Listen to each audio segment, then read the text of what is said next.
Donc, bienvenue à cette conférence qui ouvre le bal de cet Agile Tour 2022 sur le thème « La co-conception est morte, vive la co-conception ».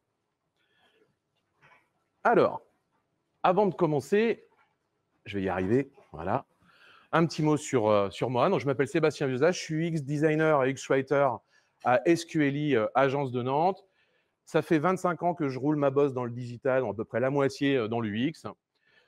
J'ai un attrait tout particulier pour la facilitation et les pratiques UX un peu hors normes, comme vous allez le voir tout au long de cette présentation. Puis je suis également scénariste de bande dessinée professionnelle. Ça fait des journées et des nuits bien remplies.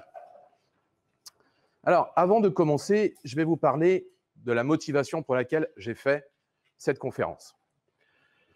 Je rencontre des fois, c'est pas encore la majorité, mais bon, des clients qui ne sont pas toujours super contents de la co-conception. Qu'est-ce que j'entends dire de la part de ces clients? C'est des vrais verbatims que j'ai retranscrits ici. C'est trop gourmand en disponibilité de nos collaborateurs. Ça prend trop de temps pour nous, tous vos ateliers. J'entends aussi, je n'y comprends rien à votre jargon, toutes vos expressions, vos méthodes, etc., vos phrases avec un mot sur 5 en anglais, je ne comprends pas. J'entends aussi, encore un atelier, c'est le 3e, là, il y en a encore beaucoup comme ça, des ateliers. Ça, je l'ai entendu plein de fois. Et la suivante, je ne l'ai entendue qu'une fois, mais elle m'a marqué à tel point que je l'ai mis ici. Donc, on vous paye pour nous faire le boulot à votre place. Voilà. C'est assez marquant quand même. Quand tu as un client qui te dit ça, ça pique un peu quand même. Le but de cette conf, c'est de faire un petit peu un état des lieux, puis de voir comment est-ce qu'on peut faire pour arriver à nouveau à avoir des cœurs et des sourires, tout en continuant, bien entendu, à faire ces pratiques géniales que sont les pratiques de co-conception. Alors, au menu, qu'avons-nous ? Un petit rappel sur ce qu'est la co-conception. Alors, ce n'est pas un état de l'art, c'est un survol. Je pars du principe que vous connaissez tous plus ou moins la co-conception. Vous avez au moins participé, si ce n'est déjà organisé, animé des ateliers de co-conception, quels qu'ils soient. Donc, on va en parler un petit peu. On fait un petit tour d'horizon très rapide. Et après, on va se concentrer sur qu'est-ce qui coince. Qu'est-ce qui fait qu'il y a des personnes qui commencent à avoir des voix dissonantes par rapport à ces pratiques-là. Bien entendu, on va discuter ensemble de comment redresser le tir et je laisserai du temps pour les questions. Je viens de m'apercevoir que j'ai oublié de mettre mon minuteur. Bougez pas. Tac. C'est bon, c'est chose faite. Alors, la co-conception, c'est quoi donc? Parce que c'est vrai que c'est un mot un peu valise dans lequel on peut mettre plein de choses. Une définition, la plus courte possible. On en trouve autant de définitions. Vous pouvez, chaque fois que vous tapez définition co-conception sur Internet, vous en avez autant que de pages réponses. Ça, c'est la mienne. La co-conception, c'est une méthode, ou même on pourrait dire des méthodes créatives impliquant les profils métiers et utilisateurs dans le processus même de conception. C'est l'anti-travail en chambre. Plutôt que de travailler en agence, dans son coin, chez soi, en chambre, on va travailler directement dans des ateliers, on va créer ensemble. L'idée, ce n'est pas juste de prendre un brief, aussi précis soit-il, de faire des interviews, puis salut, je rentre chez moi, puis je vous montrerai dans quelques temps ce que j'ai réussi à faire. C'est vraiment de créer ensemble, de faire bosser vos clients, ce que j'appelle le métier, mais également les utilisateurs avec soi. Alors, rapidement, le but, ce n'est pas de vous lister toutes les pratiques. Il y en a plein, elles sont éprouvées. Vous connaissez sans doute ces 5 étapes qui symbolisent un petit peu la philosophie du design thinking. Le design thinking, cette gigantesque boîte à outils, je vulgarise à fond, cette gigantesque boîte à outils où on va piocher des idées, justement, des méthodes pour pouvoir organiser différents ateliers de co-conception avec nos clients et aboutir aux objectifs de création qu'on veut. Un autre exemple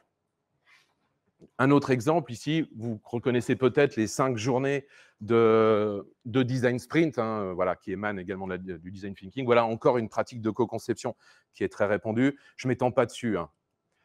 Et puis, on a des outils bien identifiés, bien sûr. Ça, vous connaissez, je suis sûr que vous en avez déjà griffonné plein, les post-it, bien entendu.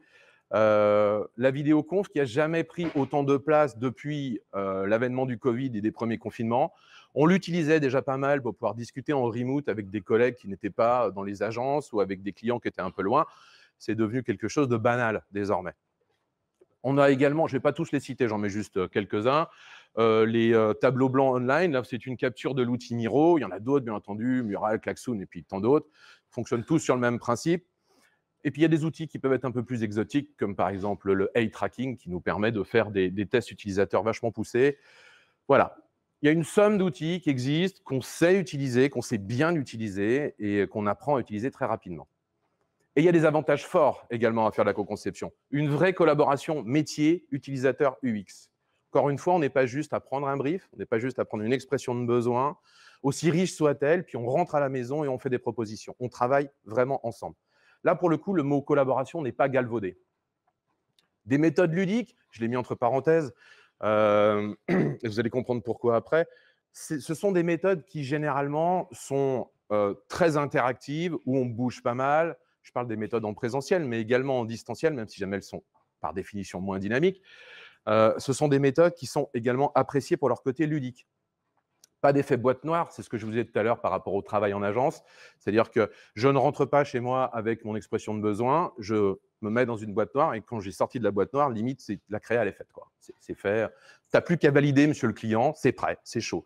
Donc là, il n'y a pas d'effet boîte noire. Vos clients suivent en direct puisqu'ils participent activement. Moins d'itérations post-conception, on a travaillé ensemble au départ.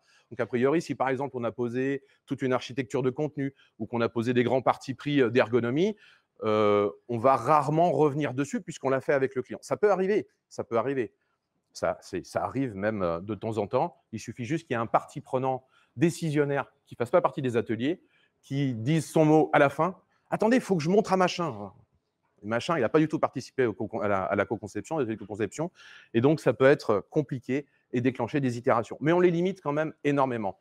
Et enfin, l'avantage majeur, plus d'implication des utilisateurs, que ce soit lors d'interviews utilisateurs, par exemple en amont d'ateliers de co-conception, comme dans le design sprint, par exemple, ou alors des tests utilisateurs, on les embarque. Et ça, c'est un peu la quintessence de l'UX. À partir du moment où vous embarquez vos utilisateurs, vous faites vraiment de l'UX. Vous allez piocher à la source leur avis et les informations pour les servir au mieux. Et en plus de ça, il y a un truc qui est vachement cool, c'est qu'à partir du moment où vous impliquez les utilisateurs en co-conception, vous en faites des ambassadeurs de votre futur système. Comme ils ont participé, la conduite de changement est plus facile après derrière. Alors, du coup, qu'est-ce qui coince? Parce que là, je vous ai donné plein d'avantages, plein de trucs, c'est merveilleux, c'est Alice au pays des merveilles. Ben justement, c'est un peu trop Alice au pays des merveilles. Qu'est-ce qui coince? Je vais me référer à une conférence de cette dame-là, que vous connaissez peut-être, qui s'appelle Natasha Jen. Natasha Jen, elle est UX designeuse à Pentagram, qui est une agence UX internationale, hein, essentiellement basée à New York et à Londres. Elle est très réputée dans l'UX. Et elle a donné, il y a 2 ans à peu près, une conférence qui a fait grand bruit, qui était intitulée « Design Thinking is Bullshit ». Certains d'entre vous connaissent peut-être cette conférence, vous l'avez peut-être vue, entendu parler. Elle a fait grand bruit, ça a duré 35 minutes, ça a fait rire jaune l'assistance, qui était essentiellement des gens de l'UX design, et ça a fait beaucoup parler après derrière. Je vais rebondir sur cette conférence et développer un petit peu ce que Natacha a dit. Alors, Natacha, elle a dit, il y avait 4 temps forts dans son intervention. Elle trouve qu'il y a trop de jargon futile. Je reviendrai sur chacun des points, donc je cite juste pour l'instant. Elle trouve qu'il y a trop de jargon futile, que ce soit dans le design thinking ou dans l'UX. Elle trouve aussi que les résultats et méthodes de design thinking manquent de remise en question. Ensuite, elle a opposé la méthode, la rigueur de la méthode, avec l'émulsion de ce qu'elle appelle l'intuition. On verra un petit peu ce qu'elle entend par là tout à l'heure. Et enfin, elle a beaucoup parlé des post-it, en disant qu'on vivait, à partir du moment où on faisait de la co-conception, on vivait un peu, on entrait dans un monde de post-it, et qu'à un moment donné, les post-it, ça peut lasser. On va reprendre tous ces points ensemble. Parlons un peu du jargon. Alors, est-ce qu'il y a trop de jargon dans nos métiers? Là, j'ai mis juste quelques termes, hein. Vous en connaissez certains, peut-être d'autres non. Moi, je ne les connais pas tous, hein, d'ailleurs, je vais vous avouer. Alors, ça ne nous fait pas peur, on est dans le sérail. C'est-à-dire que si jamais à un moment donné, on a besoin de créer une méthode, de mettre en place un atelier pour tel ou tel objectif, bon, même si jamais on n'a pas la méthode comme ça, on fait appel à nos collègues, on fait appel à notre réseau. Moi, c'est souvent que j'envoie des perches sur LinkedIn pour pouvoir voir un petit peu ce que me répond mon réseau. Et puis, ils vont me dire, écoute, essaye telle ou telle méthode, je jette un œil, je cherche sur Internet. Ça ne fait pas peur, mais heureusement que ça ne nous fait pas peur. On est dans le métier. Mais on travaille en co-conception, on travaille avec des gens qui ne sont pas du tout dans le sérail. Et quand vous leur balancez un peu trop de jargon, ça peut leur faire peur. J'ai mis ici buzzwords. Natacha utilise plusieurs fois dans sa conférence le mot buzzwords. C'est des buzzwords. Moi, je me demande si jamais ça ne devient pas des bad buzzwords à force. Il m'arrive assez souvent pour des clients de dépouiller des appels d'offres d'agences UX, du coup, de confrères. Et donc, je vois des propositions. Il y en a une que j'ai vue passer il n'y a pas très, très longtemps, qui était pas mal du tout, dans le sens anti-buzzword. Il y avait un slide avec 3 ateliers qui étaient résumés, qui étaient synthétisés, atelier 1, atelier 2, atelier 3. Et en dessous, une liste, on aurait dit une liste au Père Noël de 5-6 méthodes différentes par atelier qui allaient être appliquées, le Crazy 8, le machin, le bidule, sans plus d'explications. Voilà, monsieur le client, regardez un petit peu ça. Voilà, on va faire tout ça. Est-ce que ça fait tilter nos clients, ça? Est-ce qu'ils font « Oh, génial, on va faire un Crazy 8, tu sais ce que c'est ?» Non, je ne sais pas, mais ça a l'air génial. Je ne suis pas sûr aujourd'hui que ça les excite autant qu'avant. Excusez le mot, il est un petit peu fort. Donc, j'ai mis un point d'interrogation sur buzzword. Et puis, il y a aussi autre chose, trop de jargon, même quand on parle de nos métiers. Oh, puis j'ai mis 3 petits points, hein, il y en a plein. Hein. Puis là, c'est que l'UX. On peut parler de l'agilité aussi, Scrum Master, PO, PPO. C'est rigolo ça. Il y a des nouveaux mots qui arrivent comme ça, mais il faut expliquer. Déjà, on a du mal à un client qui n'est pas du tout agile expliquer la différence entre PO et chef de projet, même si pour nous, elle est évidente. Elle n'est pas évidente au prime abord pour nos clients. Et quand derrière, on se ramène avec le PPO, super. Non, il y a vraiment de quoi devenir fou. Et je pense qu'il y a possibilité aussi de simplifier notre jargon, de déjargonner un petit peu notre discours. Ça peut être pas mal. Ça, c'était la première partie. La deuxième partie, manque de critique. Alors, j'ai tendance à dire que trop suivre la méthode peut tuer la méthode. Alors, je me suis engueulé avec des amis X-designers comme ce n'était pas permis. Je ne suis pas forcément pour suivre, vous l'aurez compris, la méthode au pied de la lettre. Pour moi, quand je dis la méthode, c'est les méthodes, hein, bien entendu. Il faut savoir s'adapter. J'en reparlerai plus loin, mais si jamais vous suivez trop la méthode vraiment telle qu'elle est écrite, vous pouvez louper des trucs. Si par exemple, il y a une discussion qui se déclenche pendant un atelier de co-conception qui ne concerne pas le sujet de l'atelier, mais qui est super intéressant parce qu'enfin, vous avez réussi à réunir autour d'une table tous ces gens qui ne se parlent jamais d'habitude et ils sont en train de parler d'un truc qui arrivera plus tard dans le projet. Et si jamais vous prenez 5 minutes à les écouter, parler de ce truc qui est hors scope, vous allez gagner du temps et de la souffrance après. La méthode, elle vous dit non. Hein. La méthode, elle dit ça, la méthode. La méthode, elle dit, vous avez votre timer. Une fois que le temps il est écoulé, toc. Alors, dans l'absolu, je suis d'accord avec la méthode, mais je vais vraiment couper une conversation qui va m'apporter des choses. Ou même des conversations où les gens ne sont pas d'accord. Mais c'est bien, crever l'abcès maintenant, ça évitera que ce soit moi qui le crève après. Voilà, ça rejoint des pratiques trop linéaires avec le fameux time timer qui permet de timeboxer.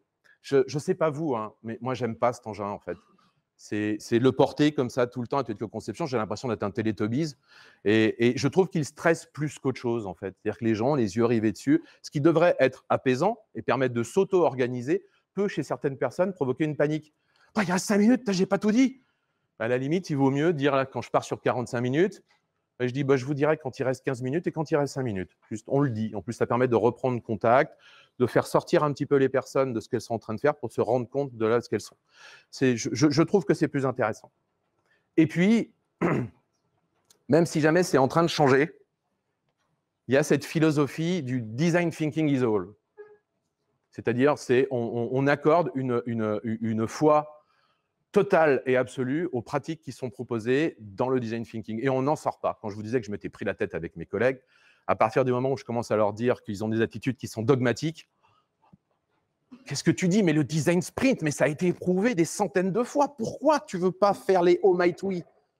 Parce que les oh might we, le client, il les connaît.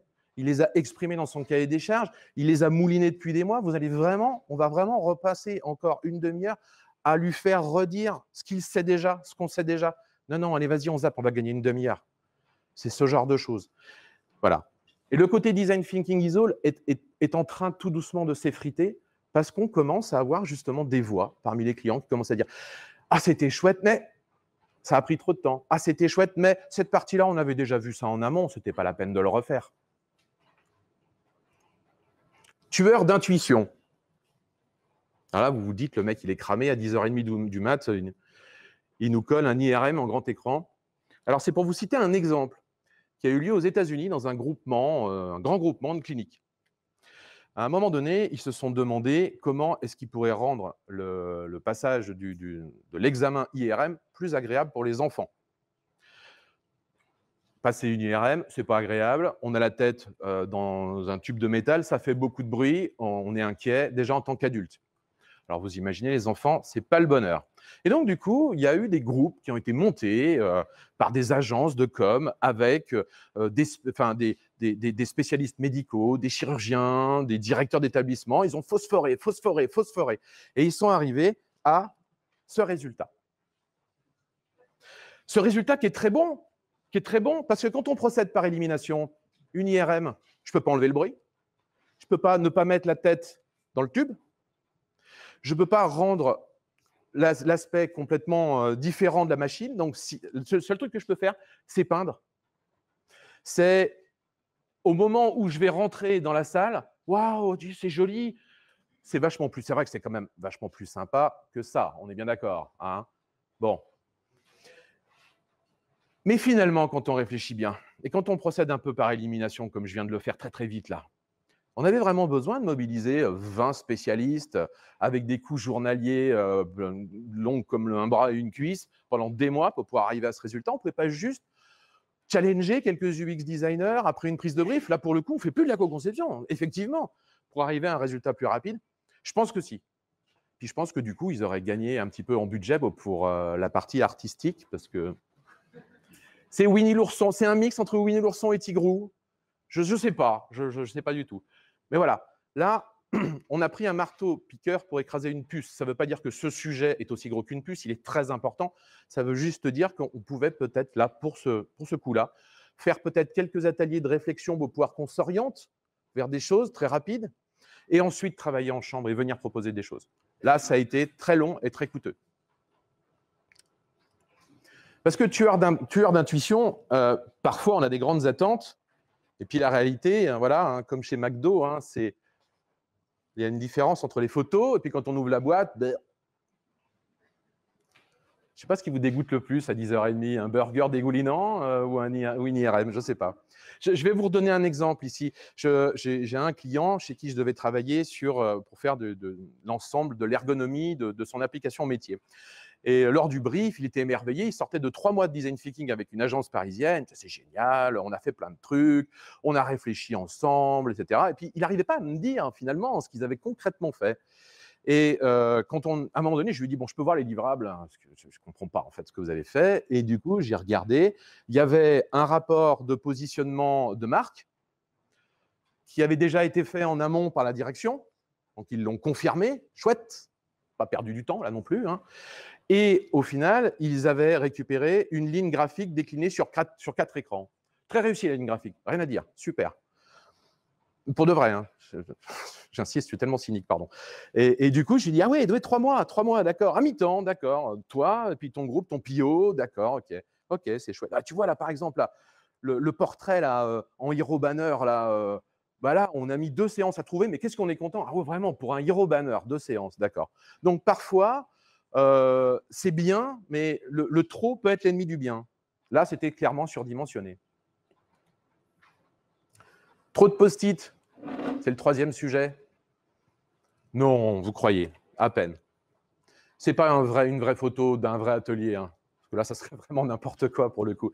Mais oui, trop de post-it, effectivement, c'est l'outil numéro 1 qu'on utilise. C'est très pratique, c'est super le post-it, ça permet de matérialiser des idées. En plus, comme c'est petit, ça évite qu'on raconte sa vie. Il suffit de donner en plus des gros marqueurs à vos participants, comme ça vous êtes sûr qu'ils ne vous écriront pas des phrases en tout petit, là, comme ça qu'on ne lira plus après derrière. Comme celui-là, là, tout au milieu, là.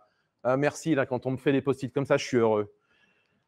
Mais voilà, au final, j'ai des réactions chez mes clients quand je sors mon bloc de post-it, des soupirs. Ou là, le dernier que j'ai fait, c'était « Oh, j'en étais sûr ». Ça ne veut pas forcément dire que la personne, elle est opposée. Elle n'a pas fait « J'en étais sûr, oh, non, elle n'a pas fait ça ». Mais ça fait plus. Tout à l'heure, je vous parlais de l'émulsion que ça pouvait créer, ça fait tilter les gens. Ça ne les fait plus tilter. Ils ont tellement collé des post-it que voilà, ça peut les saouler. Et puis, J'ai bien aimé quand j'ai demandé les comptes rendus, toujours de ce même client avec ses 5 pages design à la fin de... J'ai dit, vous avez les comptes rendus des différents ateliers? Apparemment, vous en avez plein, je vais avoir plein de lectures. Il dit, j'ai des photos. J'ai des photos. Voilà le livrable des ateliers. Tic, tic, tic, tic, tic. Oh, quand même, hein, les photos étaient optimisées, la luminosité avait été réglée, et puis les différentes photos avaient été collées les unes à côté des autres de façon à faire des panoramiques. C'était vachement chouette. Mais c'était le livrable. Pourquoi pas, mais c'est étrange quand même. Hein. Quand, je ne sais pas si ce client a réalisé, ce n'était pas à moi de lui le dire. Lui dire, attendez, combien vous avez payé quand vous faites 4 jours d'atelier comme ça pour obtenir des photos? C'est chouette, mais finalement, votre livrable, c'est ça, c'est des JPEG. Et ça me gêne un petit peu quand même, que ça ne soit pas concrétisé. Alors, on pouvait penser qu'avec l'avènement des tableaux blancs online et l'avènement du distanciel, Miro, Mural, Klaxoon allaient nous sauver. Ouais, c'est un exemple. Voilà. Alors, c'est mieux organisé. On peut déplacer les post-it plus facilement et au moins, on ne subit pas l'écriture de cochon de certaines personnes qui écrivent trop vite. Comment ça, vous n'arrivez pas à lire? Voilà. Et on leur demande de réécrire. Ouais, c'est pas mal. Mais finalement, quand on veut une vue d'ensemble, bah, ça pique encore et toujours. Il y a beaucoup de choses. Puis on a tendance à en mettre, hein, du coup, là, parce que là, c'est virtuel. Alors, vas-y, Totor, hein, vas-y, que je te colle des images, je te mets des flèches dans tous les sens. Voilà. Mais, et au final, ben, c'est un peu le bazar, tout de même. Et puis, j'en ai parlé tout à l'heure, je vais passer brièvement dessus, il y a l'effet déjà vu. C'est-à-dire qu'à partir du moment où on commence à enchaîner des ateliers de co-conception et qu'on a des clients qui sont plus vierges quand ce qui concerne les ateliers de co-conception et vous ne pouvez pas vous pointer en disant « on va faire ça hein. ». Ah, vous connaissez? Ah ouais. Et ça aussi, d'accord. J'ai un truc super, ça s'appelle les post-it. Ah d'accord, vous en avez déjà collé plein sur les murs et ça vous saoule. C'est le côté déjà vu. Ces pratiques de co-conception gagnent aussi énormément en émulsion quand elles sont neuves, quand elles sont fraîches, quand on est surpris, quand on est pris à contre-pied. Et à force d'en faire, puis de refaire, et puis de refaire, voilà. Il suffit de voir des gens qui ont fait 4 ou 5 design sprints. En tant que participant, parce qu'en tant qu'animateur, c'est toujours fun. Mais en tant que participant, au bout d'un moment, bah, on est rodé, et ça, c'est une petite musique qui finit par tourner dans la tête. Et à partir du moment où cette petite musique tourne, le niveau de créativité baisse. Pas drastiquement, parce que généralement, nos clients sont des professionnels, ils ne sont pas là pour pouvoir peigner la girafe, ils sont payés pour pouvoir créer avec nous. Mais malgré tout, cette émulsion, elle baisse un peu. Et on va mettre cette créativité en sourdine. Et puis, il y a tellement de paramètres. Il y a tellement de paramètres à prendre en compte. Comment faire pour trouver une méthode de co-conception qui existe dans un des livres et l'appliquer en tant que tel? Comment est-ce qu'on peut vraiment faire ça? Ça dépend aussi de la difficulté du projet, métier, fonctionnel, technique. Ça va dépendre de la sensibilité UX et de la motivation des participants. Ça dépend des participants eux-mêmes. Ah, désolé, le décideur, il ne veut pas participer au design sprint, hein, il est à la montagne, là, cette semaine. Ah, mais vous inquiétez pas, il va nommer quelqu'un d'autre qui n'a absolument aucun pouvoir de décision et qui n'est pas du tout sponsor sur le projet. Mais il va prendre sa place. Super. Et quand le mec revient du ski, qu'est-ce que vous avez fait là? Non, parce que moi, j'avais une vision. Ouais.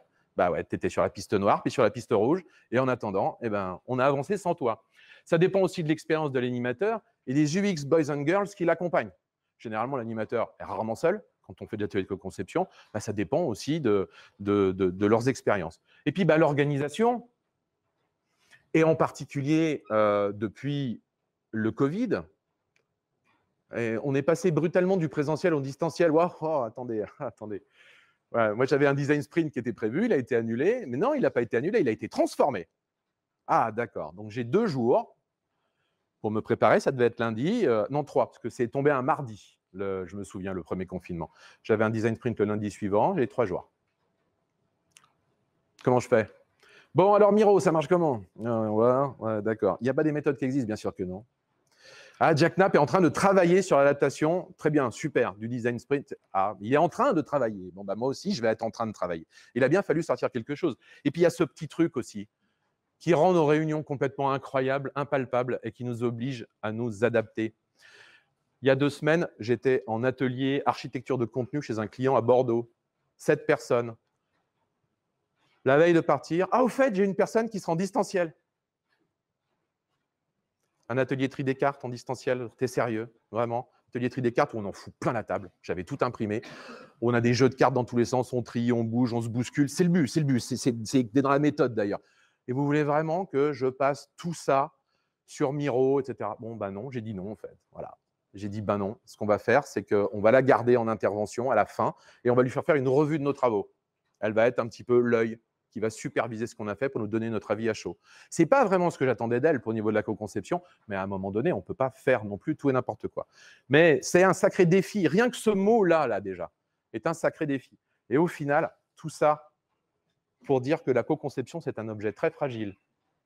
Vous avez sans doute déjà participé à des ateliers où le soufflet retombe à un moment donné, où on est à fond, puis à un moment donné, on pédale, où on n'est pas d'accord, où il y a une interview qui est trop longue, où il y a un intervenant qui a une voix monocorde, ou alors on a trop bouffé le midi. Et là, flop, ça tombe. Alors, il y a des méthodes, hein, les energizers, etc., tout ça, c'est bien sûr, mais c'est un objet très fragile. Alors, comment faire mieux? Oula, c'est que le temps file. Comment faire mieux? Ben, soyez un caméléon. Voilà. Il y a un maître mot, je veux le redire à la fin, c'est adaptation. Adaptez-vous, adaptez vos méthodes. D'accord? N'ayez pas peur de les adapter. Alors, bien entendu, avant d'adapter des méthodes, il faut les jouer en suivant la méthode, hein, bien entendu. Vous n'allez pas vous faire un premier design sprint en tant qu'animateur en customisant toutes les journées sans jamais les avoir fait une seule fois avant. Oh, essayez, hein, ça peut être fun. Moi, je veux bien participer, par curiosité. Mais par contre, une fois que vous maîtrisez une pratique ou qu'en lisant une pratique, vous faites ça, je sais faire. Mais ça ne va pas convenir. Et ça, c'est inutile. Adaptez, adaptez, adaptez. Sortez du dogme. Je vais vous redonner un exemple. J'étais sur des ateliers de co-conception il y a 2 ans à peu près. Le but de ces ateliers, c'était de tomber du wireframe. Okay, le but, c'était d'arriver à la fin à la maquette la plus complète possible de l'application métier, bancaire, complexe, en 5 jours. 4 même d'ailleurs. Donc, on travaille ensemble, tout se passe bien, on tombe des écrans. Et puis, à un moment donné, je regarde le header de l'appli, puis je fais, mais attendez, là, ici, c'est quoi cette place? Ah, bah, c'est le nom de l'appli, mais on ne l'a pas encore trouvé. On verra ça plus tard. Ah, vous n'avez pas le nom de l'appli? Ben non, on verra plus tard. J'aime pas les on verra plus tard. Ça te revient toujours. Tu hop, là, boum, le boomerang en pleine face à chaque fois. Et du coup, ils sont partis en pause et quand ils sont revenus, je dis on va prendre un quart d'heure et puis on va faire un Crazy 8. Voilà. Le Crazy 8, je leur ai dit vous prenez une feuille de papier, vous la pliez en 9 et vous écrivez en 1 minute ou 2 minutes plein d'idées, de titres qui vous viennent par la tête, même des idées à la con, tant pis, allez-y. Une idée par case, bam, bam, bam, bam. 2 minutes, tac, on chronomètre. Dans la case du centre, vous mettez les 3 meilleures idées que vous avez produites. Bam, bam, bam, très bien. Vous découpez la case du centre. Vous allez me coller ça au mur. Paf, paf, les gens passent autour. On regroupe les propositions qui sont à peu près ensemble. On vote. 15 minutes. On avait trouvé le nom de l'application. Voilà. Ce n'était pas prévu. On n'était pas là pour trouver le nom d'une appli. On était là pour pouvoir tomber du wireframe. Mais finalement, ben, je n'ai pas jeté un boomerang qui va me revenir dans la face plus loin. J'ai fait une pause, j'ai adapté ma méthode, j'ai grignoté 15 minutes un peu plus loin sur la pause. Non, je plaisante, mais j'ai accéléré un petit peu les choses sur les parties wireframe. Et voilà, au final, on s'est retrouvé avec un outil qui était complet. Et quand on a passé le prototype en test utilisateur, il y avait le nom. Et on a demandé leur avis aux testeurs sur le nom de l'appli. Est-ce qu'elle vous convient ou pas? Ça permet, en plus de ça, d'éviter de refaire un atelier où on va phosphorer autour du nom. Et en plus de ça, si jamais j'appelle un deuxième atelier, je ne vais pas convoquer un atelier de 15 minutes. Je vais convoquer un atelier d'1 heure. Donc, je ne pourrais pas faire un Crazy 8. Donc, je ne pourrais pas mettre sous pression mes participants pour pouvoir qu'ils créent le maximum de choses en très, très peu de temps. Et du coup, je casse cette spontanéité-là. C'est ce que je vous disais tout à l'heure. Là, ils ont été pris à contre-pied. Hein. Ah bon? Quoi? 8 idées? 2 minutes? Mais Et c'est pas grave, si on ne fait pas 8, 4, 5, 6, c'est déjà bien. Quand on va multiplier par le nombre de participants, vous allez avoir le nombre d'idées qu'on a. Ah bah, tu as eu la même que la mienne. Ah bah, un mot près, c'est la même. Ah, tiens, il y a une tendance qui se dessine quand même. On finit par voter. C'est terminé. 15 minutes. Écoutez les contraintes de vos clients. Il y en a 3 grandes en fait. Hein. C'est très simple. C'est le budget. C'est le temps. Et là, entendez par là pas seulement le temps projet avec les deadlines, ça fait partie du time ici, bien sûr, mais aussi la disponibilité des collaborateurs de votre client. D'accord? Si la personne vous dit il y a, chez moi, il y a 6, 7 parties prenantes qui veulent participer activement aux ateliers de co-conception que vous allez proposer. Ben, n'allez pas enquiller 3 design sprints à suivre, par exemple. Faites du travail en chambre un petit peu. Faites faire des homeworks. Faites faire du travail en amont de ces ateliers. Parce que ben, c'est simple, 8 participants x 3 design sprints, ça fait 3 x 5 jours x 8. Vous vous rendez compte la charge pour votre client un peu? Ah bah c'est cool, hein, par contre. Hein. Vous allez proposer, vous allez poser sur la table une proposition commerciale qui est super alléchante. Et puis design sprint, tcha tcha. Ah oui, mais attendez, je vais faire la multiplication. Mais non, je peux pas. Je peux pas. En plus, il suffit qu'il y ait des profils qui soient un petit peu capés derrière, parce qu'on en voit rarement des gens qui sont en stage, par exemple, à ce genre de choses. On a tort souvent, mais c'est pas grave. Et du coup, quand on regarde le coût, on fait mais non, désolé, j'achète pas votre méthode. Et puis la qualité, qu'est-ce qu'il attend, votre client, en termes de qualité? Là, tout à l'heure, par exemple, mon client, avec ses 5 écrans design, il s'est fait embarquer dans des ateliers market, dans des ateliers brand, etc. Mais il n'en avait pas besoin. La direction commerciale comme et la direction générale étaient en train de discuter ensemble, de travailler ensemble sur le repositionnement d'une de leurs marques. Pourquoi? Ce n'était pas la peine d'aller aussi loin. Apportez votre grain de sel. On dit souvent, ce n'est pas le rôle du facilitateur d'ouvrir sa bouche et de dire que non, on prend une mauvaise direction au niveau ergonomie. Ah non, là, le contenu tel que vous voulez l'organiser, ce n'est pas terrible. Et on dit, ça doit venir du client lui-même de façon à ce qu'il puisse se rendre compte. Mais non, je ne suis pas d'accord. Apportez votre grain de sel. Vraiment. Si vous êtes à plusieurs, normalement, vous facilitez. Et puis, il y a quelqu'un d'autre qui fait partie de l'UX, du métier UX, et qui va apporter, lui, son grain de sel, qui vous permet de garder une certaine neutralité en tant que facilitateur. Mais si jamais ce n'est pas le cas, changez de casquette. Vous savez que moi, je ne l'ai pas amené là. Vous savez que j'ai une casquette avec écrit UX dessus. Et en fait, je la sors et je la mets sur ma tête. Ça fait rire, pitié, peu importe. Mais au moins, les clients savent que quand j'ai cette casquette sur la tête, je ne parle plus en tant que facilitateur. Je vais leur dire, attendez, là, non, là, ça ne va pas. Parce que je vois qu'ils sont en train, par exemple, de faire des wireframes et puis ils sont en train de faire des trucs vraiment sales. Et que c'est les premiers qu'on fait et ils vont conditionner l'intégralité des écrans que je vais faire derrière. Est-ce que je vais vraiment laisser faire ça? Est-ce qu'on va vraiment travailler 4 jours, puis à la fin, je vais leur dire oh, vous allez voir la gueule des tests utilisateurs la semaine prochaine. Et puis les gens ils vont faire on ne comprend rien, qu'est-ce qui se passe ici? Ah, ben vous avez appris au moins, hein. Vous avez appris votre leçon. Non, à ce moment-là, vous réorientez. Donc là, il ne faut pas hésiter, là aussi, à sortir du dogme et à changer de casquette. Transmettez votre savoir, c'est important. À quoi bon, j'allais dire, faire le métier qu'on fait si jamais on ne transmet pas?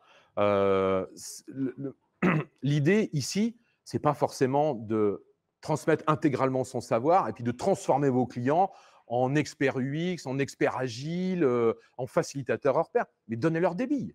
C'est à un moment donné, si jamais vous pouvez faire une pause dans vos ateliers pour dire, vous voyez, là, ici, moi, je vous conseille plutôt de le faire comme ci, comme ça. Voilà la raison. Voilà pourquoi. Voilà les bonnes pratiques. Ah, à un moment donné, on parle d'accessibilité, par exemple. Eh bien, on fait une parenthèse, ce n'était pas prévu. Je vais vous parler du RG2A, je vais vous parler d'inclusivité numérique. Voilà ce que je sais. En 5 minutes, juste, vous transmettez. Vous digressez pour transmettre. Ça, c'est vachement apprécié. Soyez réalistes. Ce n'est pas la peine de proposer l'hyperespace, hein, ça n'existe pas. On aimerait bien, hein, moi le premier, hein, ça n'existe pas. Soyez réalistes, ça veut dire quoi au juste? Ça veut dire que ne partez pas sur cette tendance très UX design qui est de nos limites. Nos limites, on crée, on verra après, d'accord? Si derrière, par exemple, votre client il vous dit bon, je dois faire une application comme ci, comme ça, et dedans, il y a un module prise de rendez-vous, et ce module prise de rendez-vous, il sera géré par telle solution technique. Comment vous allez driver votre atelier sur la prise de rendez-vous? Librement, comme si jamais vous n'avez rien dit sur la solution technique? Il faut pouvoir laisser libre cours à la créativité. Et puis après, quand l'expert tech arrive, il fait « qu'est-ce que c'est que cette merde là? Mais moi, je ne sais pas faire ça, ça ne sait pas faire ça, ma solution technique. » Non, soyez réaliste, embarquez l'expert tech dans vos ateliers et interviewez-le. Moi, je le fais en amont. Je dis « bon, parle-nous de ce qu'on peut faire et ce qu'on ne peut pas faire. » Et en fait, la personne, pendant l'interview, elle vous donne la boîte hauteur, largeur, longueur dans laquelle vous allez pouvoir jouer.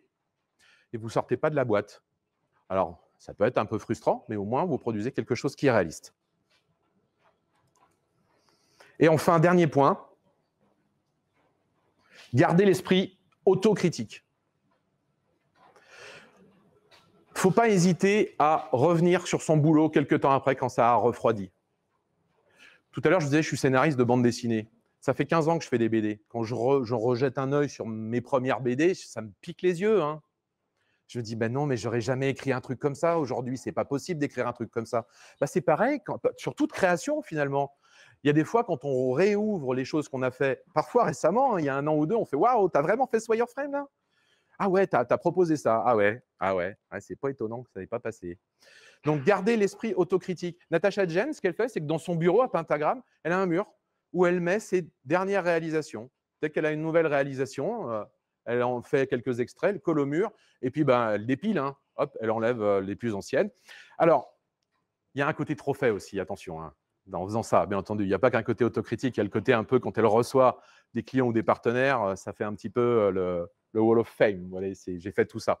Mais c'est aussi fait pour que, eh ben, de temps en temps, elle se replonge dans ce qu'elle a fait, elle jette un œil et elle fait des autocritiques constantes.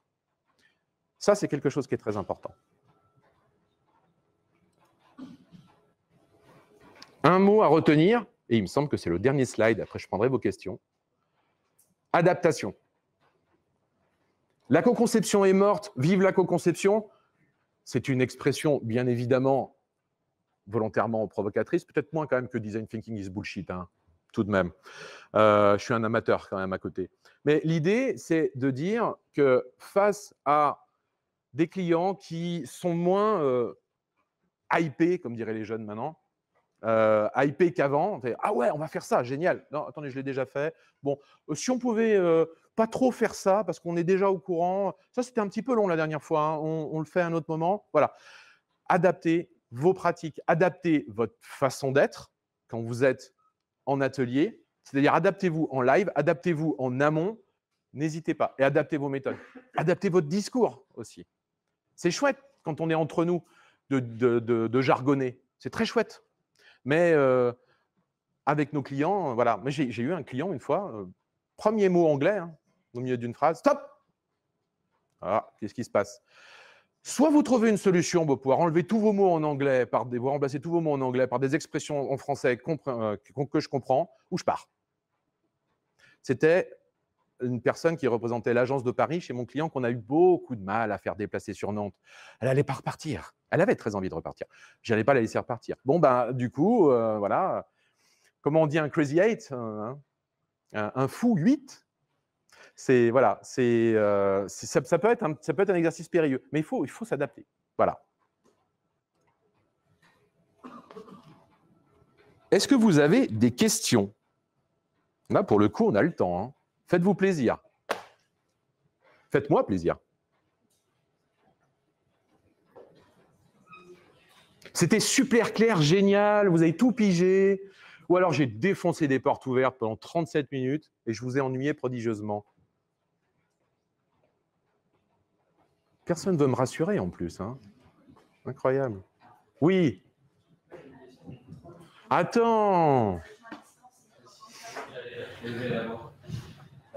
Ouais, j'avais une question pour toi, parce que tu es un vieux briscard, pardonne-moi l'expression de lui, ça fait 20-25 ans que tu fais ça.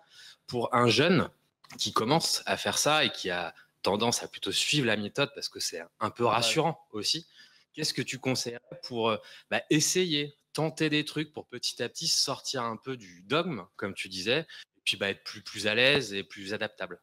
Ouais. Comme j'ai dit tout à l'heure, il faut d'abord, de toute façon, suivre les méthodes telles qu'elles existent. Je vais refaire un parallèle avec la bande dessinée. Vous connaissez tous Uderzo. Uderzo, c'est un génie du dessin. Et on dit, ouais, j'ai déjà entendu, ouais, enfin, il fait du gros nez, quoi, ça va, c'est pas trop dur. Vous avez déjà vu les dessins réalistes d'Uderzo, ils sont exceptionnels. Le mec, c'est un maître de l'anatomie. Et avant de faire Astérix et les gros nez, il a pris des cours de dessin d'anatomie, des cours de nu, et il en a bavé pour pouvoir apprendre la méthode avant de s'en affranchir. Bah, c'est un peu pareil ici. C'est-à-dire que dans un premier temps, quand vous êtes junior, suivez le livre. Mais par contre, soyez toujours un peu critique. C'est-à-dire qu'à un moment donné, vous allez participer, puis après animer des ateliers. Et il va y avoir des temps forts et il va y avoir des temps faibles. Analysez ces temps forts et ces temps faibles. Pourquoi ce temps-là, il a été particulièrement fort? Pourquoi à ce moment-là, les participants, ils avaient les yeux qui brillent? Et pourquoi et pas seulement à cause de la digestion. À ce moment-là, les participants se sont relâchés et ils en avaient marre. On voyait bien qu'ils en avaient marre, ils discutaient entre eux, c'était sur leur téléphone, etc.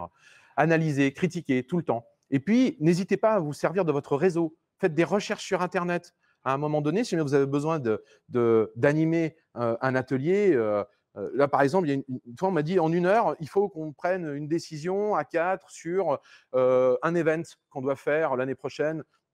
On a plein d'idées, etc. Bon, OK. Lightning Decision Jam, impeccable. 1 heure, paf, paf, la méthodologie, nickel. On embarque ça. Et en fait, il y a eu un moment donné, c'est très, très time-boxé, le LDJ.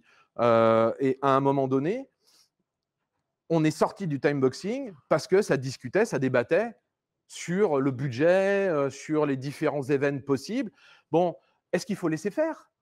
Ou est-ce qu'on n'a qu'1 heure? C'est compliqué. Là, en tant que junior, ça peut être compliqué. Et même en tant que senior, il faut faire un bon choix à ce moment-là.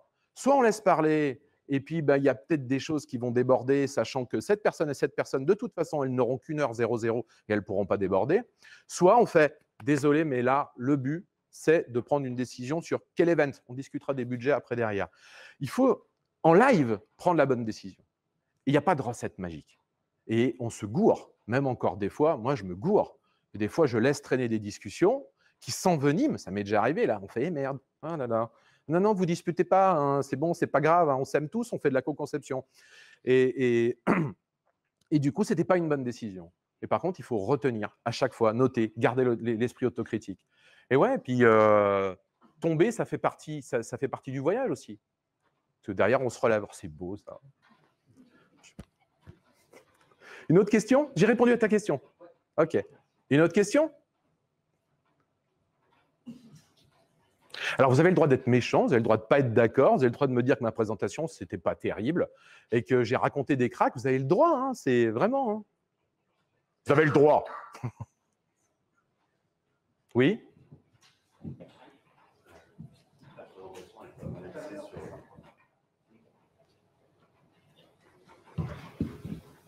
Bonjour. Ah. Je vais probablement poser une question bête, mais on est parti de co-conception et on est passé directement à design thinking. Et je me demandais si les deux termes étaient équivalents ou pas. Non, non, non, pas du tout.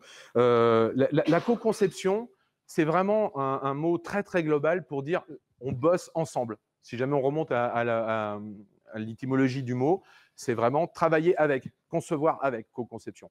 Et donc, à partir du moment où vous faites un atelier où vous produisez, vous concevez quelque chose avec votre client et pas juste une interview, par exemple, pas juste une prise de brief. Là, je ne suis pas dans la co-conception, je suis dans la prise de brief. À partir du moment où on va travailler ensemble, on va faire phosphorer notre client et on va partager ensemble les résultats, voter, le faire voter pour pouvoir prendre des décisions. On fait de la co-conception. Et dans cette galaxie qu'est la co-conception, il y a une sous-galaxie qui prend beaucoup de place quand même, hein, comme ça, par rapport à l'autre, qui est le design thinking, qui est, si jamais je veux simplifier le design thinking, on est vraiment sur une philosophie, etc. Mais ce n'est pas ça qui m'intéresse. Ce n'est pas le but en plus de la conf ici, mais c'est tout un tas d'outils, tout un tas de méthodes qui sont éprouvées, qui sont pour la plupart vachement bien pensées. Hein. Moi, je suis d'accord avec 90% des méthodes qui sont dans le design thinking. Et c'est une boîte à outils. Voilà. La co-conception, c'est on conçoit ensemble. Et le design thinking propose des méthodes et des outils pour pouvoir animer des ateliers, différents types d'ateliers pour co-concevoir différents types de sujets. Voilà. Mais finalement, je peux faire de la co-conception sans du tout me servir de design thinking. Mais je vais avoir toujours la philosophie malgré tout. C'est pour ça que j'en parle beaucoup. Vous savez, la philosophie du design thinking, c'est l'inspiration, expiration. On réfléchit ensemble, on diverge, propose plein d'idées et après, on décide les idées qu'on garde. Et on fait ça, c'est le fameux schéma en diamant qu'on trouve. Cette philosophie, c'est la base, elle est fondatrice des ateliers de co-conception, quels qu'ils soient. C'est-à-dire qu'on va laisser libre cours à notre imagination. Et une fois qu'on en aura posé pas mal, on ne va pas non plus co-concevoir, enfin, imaginer pendant 1000 ans. Généralement, on affiche au mur nos productions ou sur les écrans si jamais on est en partage. On discute, on échange, on répond aux questions, on vote, on élimine, on affine et on arrive finalement à la solution qu'on voulait trouver. Voilà. C'est pour ça que je mets les deux ensemble assez souvent, mais ils ne sont pas complètement équivalents. J'ai répondu à votre question? OK. Ouais, et pourtant, j'en ai pas utilisé beaucoup. Hein. Promis, hein, j'aime pas ça. Ouais, je disais, la présentation partait du principe en fait que c'était une critique de la co-conception actuelle, partant un peu du principe que on savait ce que c'était, peut-être en avait marre. Aujourd'hui, on a encore des clients qui finalement ne savent pas ce que c'est, je pense. Je viens de loin, j'étais pas en France pendant un bout de temps, des administrations qui sont pas du tout habituées à ce type de choses. On a vu les avantages en début de présentation de la co-conception, mais voilà, avec ce qu'on vient de se dire, comment on arriverait à vendre cette co-conception à nos clients qui ne sont pour le coup pas du tout habitués à ça, parce qu'il en reste encore finalement. Et au regard de la consommation de temps que ça peut représenter pour eux, on en a parlé, du jargon qui n'est pas facile à expliquer, et sur des cœurs de métier qui ne sont pas du tout IT. Je pense à des administrations sociales ou des choses comme ça qui potentiellement n'ont jamais entendu parler de ça. Donc, je reviens un peu en amont, comment on pourrait réussir, quels sont les arguments pour leur donner du sens et leur dire que ça a vraiment de la valeur de faire ça. Oui, c'est une excellente question. On se l'est tous posé, on se la pose tous de toute façon, encore même maintenant. Alors déjà, avant de répondre, par exemple, dans le cadre d'un appel d'offres ou même simplement en discutant avec des clients sur la meilleure façon de faire, généralement, l'expression de besoin, généralement sous format écrit qu'on récupère, ne suffit pas. Il y a toujours des trous dans la raquette, hein, et puis notamment au niveau des intentions et de tous ces points-là. Je vais revenir un peu en arrière. Hop, hop, hop, hop, hop, hop. Hop, encore, hop, hop, hop, j'ai dépassé. Là, tout ça. Dans une expression de besoin, on ne va jamais vous dire l'équipe qui va travailler vous en co-conception, ils sont nuls. Ils n'en ont jamais fait, ils ne savent pas, il faut leur apprendre tout de A à Z. En fait, vous ne saurez pas, on ne va pas vous dire si c'est l'équipe expérimentée ou pas. Très en amont, avant même de répondre et de même commencer à se dire quelle méthode je vais appliquer, il faut aller chercher ces infos-là en fait. Il faut aller chercher, creuser un peu la difficulté du projet, voir un petit peu avec qui vous allez travailler, quelles sont leurs attentes, est-ce qu'ils sont plus présentiels, distanciels ou mixtes. Ça, c'est très, très important. Vous n'allez pas chiffrer les mêmes coûts de préparation d'atelier et même de l'atelier en lui-même en fonction de cette configuration-là.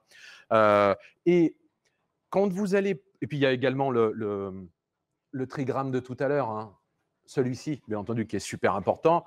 Et ça c'est dur à aller creuser. Si jamais vous arrivez cash dans votre client, vous dites quel niveau de qualité vous voulez avoir pour cette prestation. Ils ne vont pas vous dire un truc un peu pourri, un truc low cost, hein, vous voyez, des wireframe Wish, s'il vous plaît. Non, non, bien sûr que non. Ils vont vous dire je veux le top du top, mais dans la limite de mon budget et de mes disponibilités. Super, ça fait plaisir. L'idée, c'est vraiment de s'imprégner de tout ça. Et ça se fait par oral. En ayant un temps avec le client. Et ça doit se traduire après derrière dans ce que vous allez exprimer, ce que vous allez proposer en méthode de co-conception.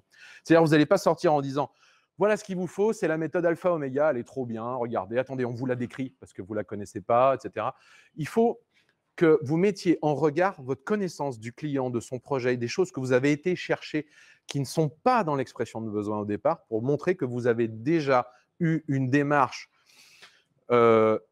empathique vis-à-vis de lui au moment même de créer et d'organiser ses ateliers. Et ça permet de convaincre. Parce que les personnes disent, le gars, il ne nous sort pas juste un truc de son chapeau en disant, c'est ça qu'il vous faut, regardez, c'est super. Si en plus de ça, vous lui dites, on a pris en considération tous les paramètres de votre projet, on pense que c'est ça qu'il vous faut, regardez ce que c'est, cet atelier. Et alors, on va faire cet atelier, sauf ça, et sauf ça, parce que ça, vous les avez déjà fait en amont. Donc, on va les remplacer par autre chose. Voilà. Ça veut dire que vous l'avez entendu et que vous lui proposez la méthode qui correspond le mieux et qu'en plus de ça, vous avez l'audace de l'adapter pour lui. Ça peut faire la différence. Et surtout, ce qui est alors le truc le plus important, mais vous l'avez déjà dit tout à l'heure, il faut déjargonner, hein, par contre. Il faut expliquer. Hein. Moi, le fameux appel d'offres dont je vous parlais tout à l'heure, avec tous les mots expliqués comme ça en colonne, waouh, ça faisait un petit peu, tiens, regarde mon savoir, prends-le dans la figure. Ça te plaît, hein? Bon, voilà, ben non. Et étrangement, ils n'ont pas gagné, tiens, c'est bizarre. Mais voilà, déjargonner. C'est très, très important. Est-ce que j'ai répondu à votre question? Oui. Est-ce qu'il reste du temps? Oui, 5 minutes. Oui. J'avais une question justement sur la préparation, mais vous venez d'y répondre. C'était justement parce que ça donnait l'impression qu'on arrivait avec une méthode, on l'applique, et puis le client s'adapte à la méthode. alors qu'il y a toute une phase de préparation, justement pour comprendre ses contraintes, qu'est-ce qu'il attend du résultat. Du coup, je vais poser une autre question. Oui. L'aspect ludique, vous l'avez présenté comme étant quelque chose de positif. Voilà, vous pouvez étayer le fait que c'est forcément positif, le fait d'utiliser du ludique. Alors ça, c'est plus un retour d'expérience. C'est pas toujours possible, hein. Ça dépend de votre auditoire. Hein. Il y a des fois, waouh, les gens ils viennent comme ça, vous faites oh, qu'est-ce que j'ai bien fait de faire un icebreaker parce que là, la glace, ça va être difficile de la casser. Ça va pas être évident du tout. Le côté ludique qui est faussement léger. J'aurais dû mettre faussement léger en fait. C'est-à-dire qu'on va quand même faire du lourd. Hein, on va co-concevoir ensemble. Enfin, on va concevoir ensemble ou co-concevoir, pardon. C'est pas rien au final. On va demander à des gens qui ne sont pas experts de réfléchir à tel aspect structurant de leur future appli, de leur futur système, etc. L'air de rien, quand on réfléchit bien, ça peut mettre une pression terrible. Eh ben, en étant faussement léger, en déconnant un peu, en laissant un peu libre cours à certaines choses, on dédramatise et on se recentre finalement sur la créativité par le côté ludique. Alors, il ne s'agit pas de se pointer avec un nez rouge et une perruque en disant ah, « les enfants, on va co-créer aujourd'hui ». Évidemment, ça ne sert pas. Mais par contre, de ne pas jouer justement tac, tac, le strict ou de mettre des sourires de façade, mais être vraiment enjoué et finalement d'être convaincu par son attitude, par sa présence, convaincu par la méthode qu'on apporte nous-mêmes, ça fait la moitié du chemin, je trouve. Hein. Mais par contre, ce n'est pas toujours facile. Ça dépend du public. Il y a des gens qui… Déjà, il y a des gens qui n'ont pas envie d'être là, des fois, ou qui se demandent ce qu'ils font là, ou qui flippent. Ils flippent parce qu'il y a leur directeur de service qui est là. Voilà. Là aussi, c'est pareil. Je vous donne un exemple, je fais une parenthèse. Connaître les participants et le niveau de hiérarchie entre les participants est super important. Si jamais vous voulez, par exemple, faire un icebreaker, ça va conditionner énormément. Vous connaissez peut-être la ferme en icebreaker où tout le monde se met par deux, puis il y en a un qui se bande les yeux, et il y en a un qui fait le bruit d'un animal de la ferme, et tout le monde doit se retrouver comme ça, là. Groin, groin, c'est mon… Ah non, vache, c'est pas bon. Voilà. Vous allez vraiment demander à des gens d'imiter la poule devant leur manager? Waouh, vous allez la casser la glace, hein, bien comme il faut. Hein.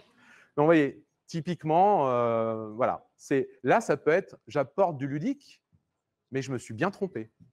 Voilà, le côté ludique, c'est ça. Finalement, elle est portée par la fraîcheur de l'animateur, en fait. Voilà. Est-ce que j'ai répondu à votre question? OK. Le meilleur pour la fin. Forcément. Moi, je vais demander comment tu vends les bénéfices de ces ateliers collaboratifs aux clients finaux et est-ce que tu les rencontres au début de l'avant-vente, forcément, quand tu vas avec le commercial ou qui va sans toi? Et comment ça se passe justement si tu vas ou si tu vas pas? Bah ouais, c'est ce que je me dis. Je veux que tu me le dises. Je plaisante. Chez Sueli, on a de très bons commerciaux qui sont complètement autonomes. Oui, directement. Je pense que c'est très, très important. Pas tout de suite. Il faut d'abord un peu… Alors, généralement, si on se met dans le cadre d'une soutenance, par exemple, ou d'une présentation, la première chose, bien sûr, c'est de réexprimer le besoin du client et de montrer comment est-ce qu'on l'a compris pour pouvoir faire une transition avec ce qu'on va lui proposer. Là, on lui envoie un petit peu du rêve, justement, hein, en lui présentant ce qu'on va faire. Mais tout de suite, lui, de toute façon, il a une chose qui est très importante, c'est combien de temps ça va durer, ça va me coûter combien, pour quel résultat. Il va avoir ce triangle-là dans la tête continuellement. Et il faut répondre à ça. Il faut répondre à ça très vite, finalement. Et donc, oui, le ROI, et en étant concret. Parce que justement, on va lui dire, on va phosphorer ensemble. Généralement, en soutenance, on explique le principe que j'expliquais tout à l'heure des diamants, où on diverge, on réfléchit à plein de choses, puis ensuite on converge. On explique cette respiration essentielle dans les ateliers de co-conception. Ils nous écoutent, c'est super, waouh, génial. D'accord, ça y est, j'ai bien… Bon, alors maintenant, j'obtiens quoi à la fin? J'ai quoi à la fin? Même si la question n'est pas posée, il faut répondre. Qu'est-ce qu'il achète? Il n'achète pas des ateliers. Ils sont fous des ateliers. Il achète peut-être un prototype complet, haute fidélité, avec un positionnement de marque et un tone of voice, je dis n'importe quoi. Il achète peut-être une architecture de contenu de ces 10 sites internet qu'il va refondre en un seul. C'est peut-être ça qu'il achète. Bon, il faut lui dire, vous allez obtenir ça. Voilà ce que vous allez avoir. Alors, vous allez me dire, ouais, c'est super, après avoir été glamour, je parle de livrable. Bah ouais, je parle de livrable. Parce qu'au final, imaginez, vous allez chez Decathlon acheter un article de sport, et puis la personne, elle vous dit, cet article de sport, il a été fabriqué comme ci, comme ça, avec passion, c'est génial. Première étape de fabrication, c'est ça. Après, on fait le bouchon, après, on met l'étiquette. À quoi ça sert? Ah oui, c'est une bonne question. À quoi ça sert? Ben, ça sert à remplir de l'eau. Voilà. Moi, au départ, je venais acheter une gourde. Donc, bon, je veux savoir sa taille, je veux savoir qu'est-ce qu'elle contient comme eau, etc. C'est-à-dire que je veux finalement savoir ce que j'achète. Pas finalement… le chemin m'intéresse, la route m'intéresse pour y arriver. Et j'ai besoin que cette route, je sois convaincu par cette route, mais j'arrive où au final? Qu'est-ce que j'achète? Donc oui, effectivement, il faut être très concret. Ça fait partie du soyez réaliste de tout à l'heure. J'en ai pas parlé, je parlais surtout de la tech, mais ça fait partie de soyez réaliste. On me fait signe en régie que c'est terminé. J'ai répondu à ta question? Tu sors. Merci beaucoup.